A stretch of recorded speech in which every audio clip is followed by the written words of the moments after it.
నిజామాబాద్ జిల్లా సిరికొండ మండలంలోని వివిధ గ్రామాలలో శ్రీరామనవమి వేడుకలు ఘనంగా నిర్వహించారు. తాళరామడుగు గ్రామంలో రామమందిరంలో రామాలయ శాశ్వత చైర్మన్ బచ్చు పురుషోత్తం మరియు ఆలయ కమిటీ ఆధ్వర్యంలో శ్రీ సీతారాముల కళ్యాణ మహోత్సవాన్ని అంగరంగ వైభవంగా నిర్వహించారు. ప్రత్యేక పూజలు, యజ్ఞహోమాలు, అన్నదాన కార్యక్రమం నిర్వహించారు. అదేవిధంగా శ్రీరాముల వారి గుడి దగ్గర అన్నదాన కార్యక్రమం నిర్వహించి రాముల వారి కళ్యాణ మహోత్సవం నిర్వహించారు. ఈ కార్యక్రమంలో దేవాలయ నిర్వాహకులు సతీష్ మాట్లాడుతూ ప్రతి ఏడాది దేవాలయం దగ్గర అన్నసత్రం యజ్ఞం నిర్వహిస్తామని తెలిపారు. ఇక్కడ శ్రీరాముల వారు స్వయంభుగా ఇక్కడ వెలిసారని, గత 40 సంవత్సరాల నుండి ఈ కార్యక్రమం అనేది ప్రతి శ్రీరామనవమి పండుగ రోజున జరపడం జరుగుతుందని తెలిపారు. అప్పటి గ్రామాభివృద్ధి కమిటీ మరియు గ్రామ ప్రజలు శ్రీరాముల వారిని భక్తితో పూజ నిర్వహిస్తారని, భక్తితో కొలుస్తారని తెలిపారు. ఈ కార్యక్రమంలో ఆలయ నిర్వాహకులు కిష్టయ్య, నరసయ్య, ప్రవీణ్, మహేందర్, లింగం, బాలాజీ, రాములు, శ్రీమన్, గ్రామ ప్రజలు ఉన్నారు.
చూడకరా పని చేయరా అంటే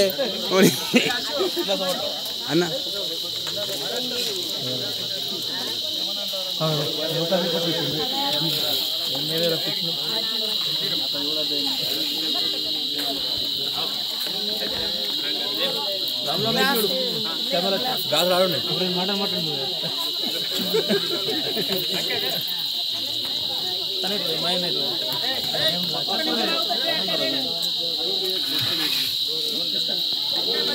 నమస్తే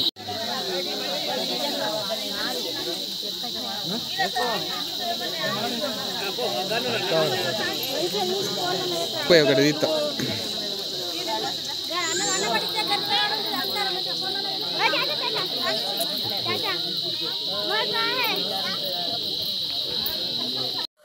రామడుగు మా తాళరామడుగు గ్రామ ప్రజలకు మండల ప్రజలకు అందరికీ శ్రీరామనవమి శుభాకాంక్షలు. ఇక్కడ మా రామడుగులో ఈ మా శ్రీరాముల వారి దగ్గర ఇక్కడ పక్కనే పారుతున్నటువంటి నదిలో వెలిసినటువంటి శ్రీరాముల వారు ఇది దాదాపుగా 45 సంవత్సరాల నుంచి ఈ కంటిన్యూస్గా ఇక్కడ పూజలు కానీ, ఇక్కడ కళ్యాణం కానీ జరపడం జరుగుతుంది. అట్లాగే అన్నదానం కూడా చేయడం జరుగుతుంది. ఇక్కడ మా గ్రామ ప్రజలందరూ ఇంటి దైవంగా భావిస్తారు అందరూ. ఇక్కడ దీన్ని